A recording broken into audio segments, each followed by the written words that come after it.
Hey guys, what's up? Welcome back to Single Player Gamers page. And in today's video, I am going to be talking to you guys about Splinterlands and land. Alright, my recent purchases in the Splinterlands ecosystem, why I'm unstaking my not DEC, my SPS for land, and also resource production, and yeah, pretty much my goals in 2024 with Splinterlands land. All right. So if that sounds interesting to you, make sure you hit that like button if you haven't already. And subscribe. Of course, we are trying to reach 2,000 subscribers. Before we get to that, we got to get to 1,500 first. Anyways, let's just jump right into it. Let's go to land here. Here we got some land. In yesterday's video, I spent $250 worth of DEC Dark Energy Crystals on land. Which lands did you buy?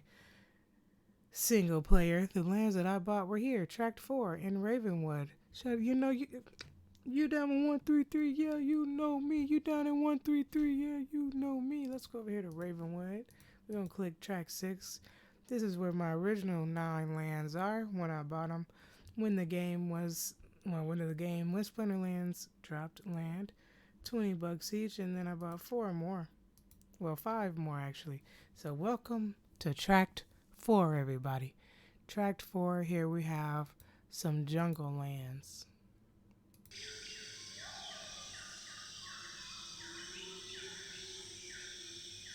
We got ourselves 5 jungle lands. The reason why I bought these 5 jungle lands is because, well, they were $50 each, and it was just, in my opinion, a plethora.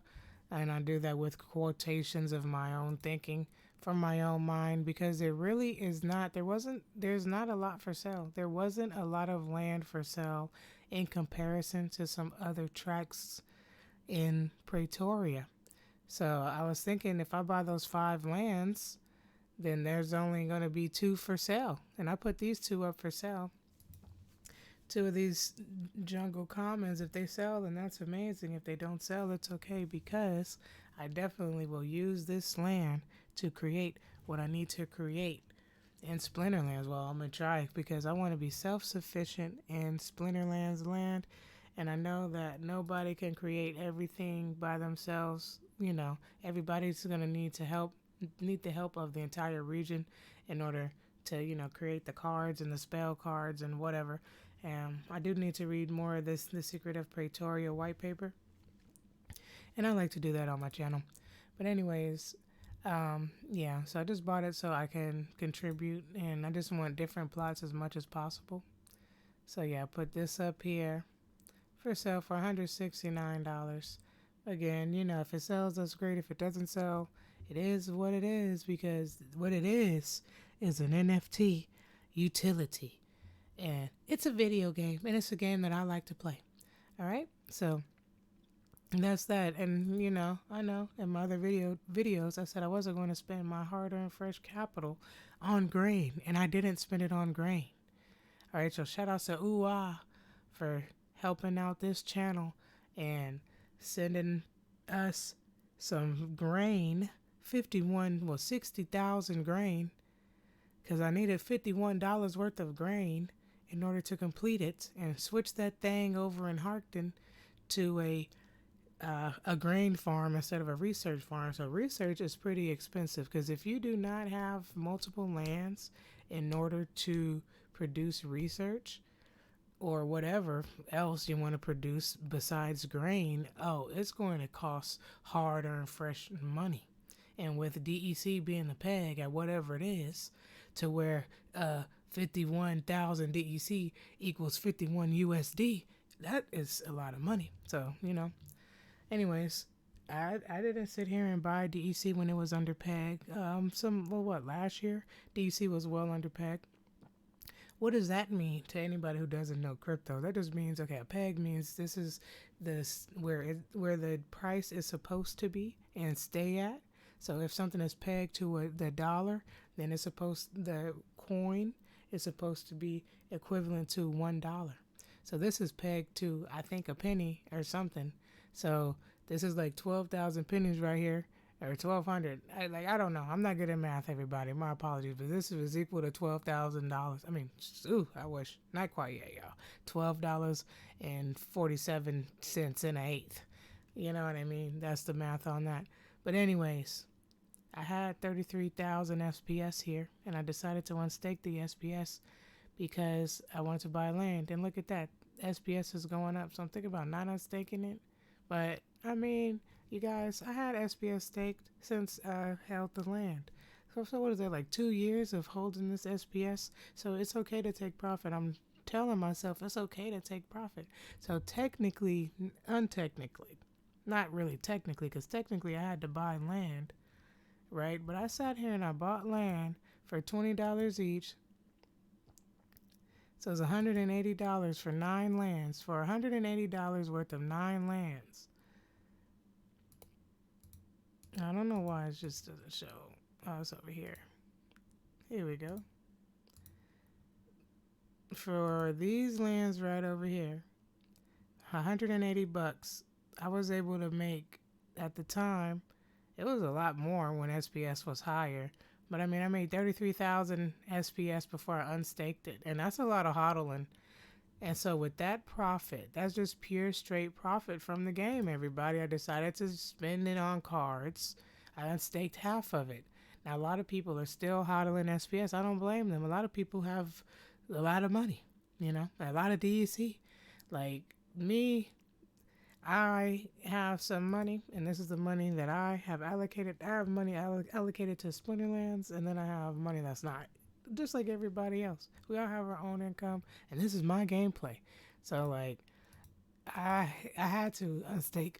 Excuse me. I had to unstake my SPS. I didn't really want to. I would love to just hold it. For real, for real. But I needed to unstake it just because I wanted more land. And if I didn't unstake that SPS, I wasn't gonna buy any land. And I wanted more land because I was thinking, y'all know, recently in one other video, we can harvest here. So in another video, I bought these Eats of the Fangs maxed amount, and 5 of these is about $50. All right. So I was thinking, So if I sit here and I try to do all my lands, and I just want to do them pretty decently, you know what I mean? If I do all my lands, it would be about $50 each just to getting me some kind of decent production per hour. Plus buy more $5 power cores. Anyways, these is 50, 100, 50, 200, 50, 300. That's what I was thinking. Just as a minimum. Now I could do half. It could be $25 each. But either way, it's still going to cost money. And I still have 9 lands that I want to do. That's just going to cost money. It's all just going to cost more money, everybody. More DEC. You know what I mean? So I was just thinking, while I can, since there's not a lot of stuff for sale, there wasn't a lot of stuff for sale besides the 5 lands and 2 other lands for sale in Ravenwood. I was like, let me go ahead and buy this with the SPS. So I appreciate Splinterlands, y'all. Splinterlands gave me enough in-game currency, which is actually usable in real life for bills. Real life money, USD. If I want to pull it out instead of being taxed over here in Ravenwood for some grain, I could just get taxed by the United States government. Because I'm an American citizen. And Uncle Sam will take a piece of that if I decided to take that SPS out of this ecosystem. But instead, I am so appreciative of Splinterlands.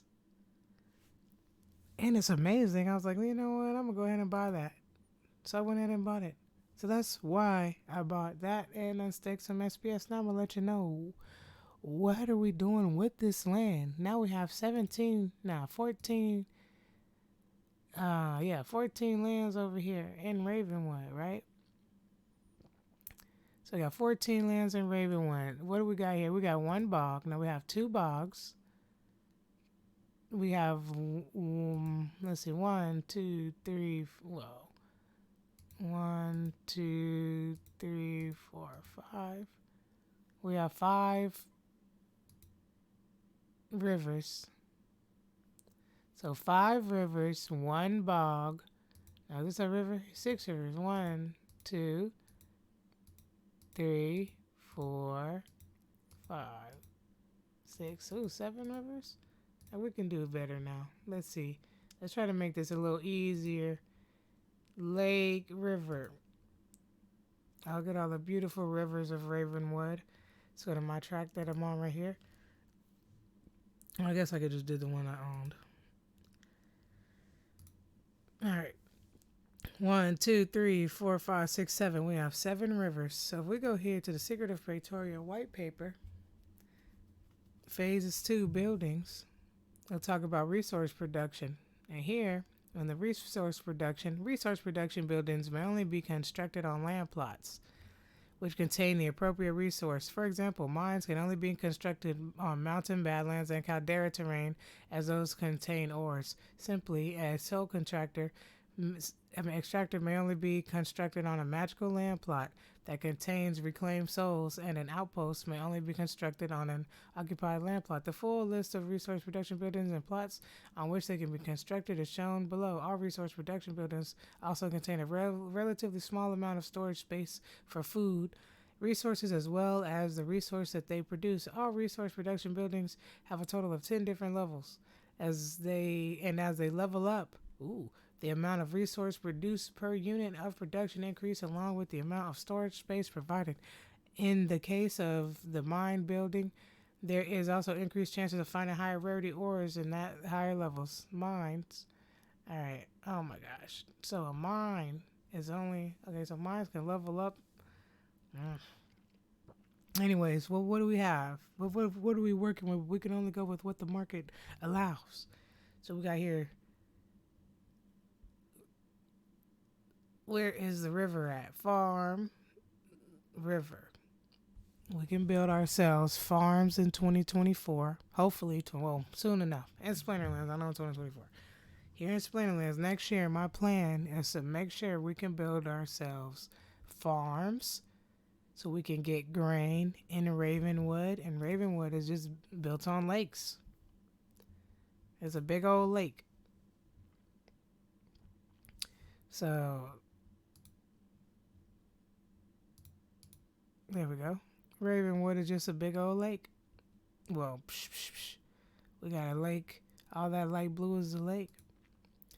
And then we have ourselves we have 5 forests for now. We have 5 forests. And we can make ourselves a lot of woods. We can make ourselves a lot of grain and a lot of wood over here in Ravenwood. And that is my plan. And then we have ourselves another bog. So what can we do on a bog? I didn't even really look at it. So bogs. Oh, we can do more farms. Okay, so we just make farms. We can make grain all day in Ravenwood, TBH. We got 2 bogs, 7 rivers, 1 bog, and then this bog is magical. This is our magic dragon bog here in Ravenwood.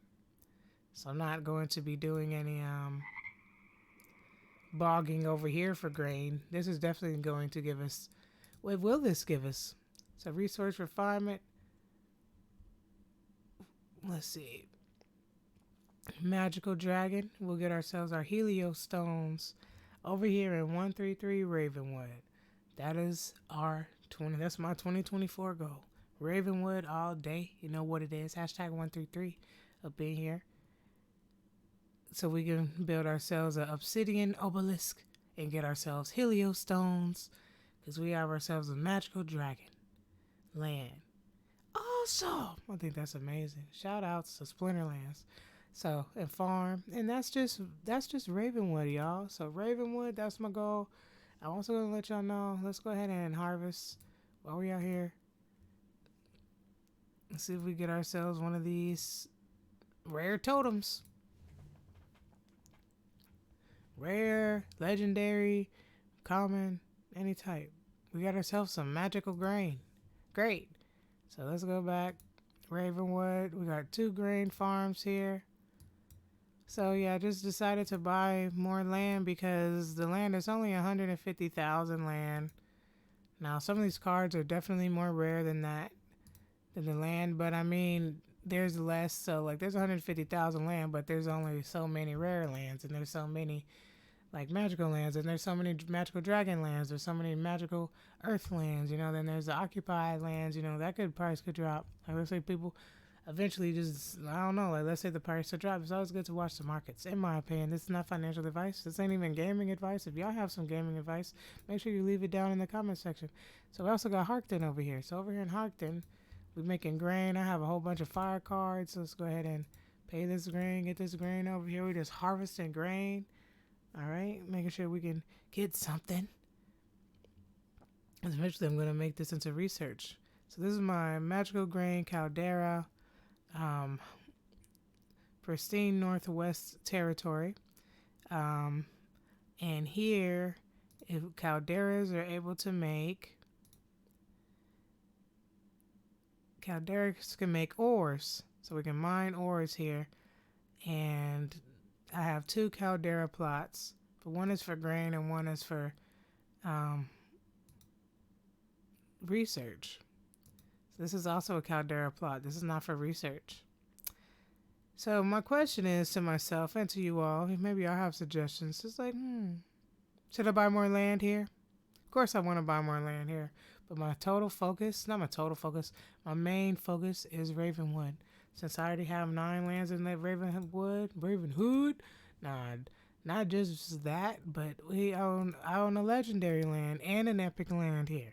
Right next to each other. Legendary land and an epic land. So this is equivalent to the research production of a magical common land. And that's great. All I want, again, is research, y'all. I want to make as much.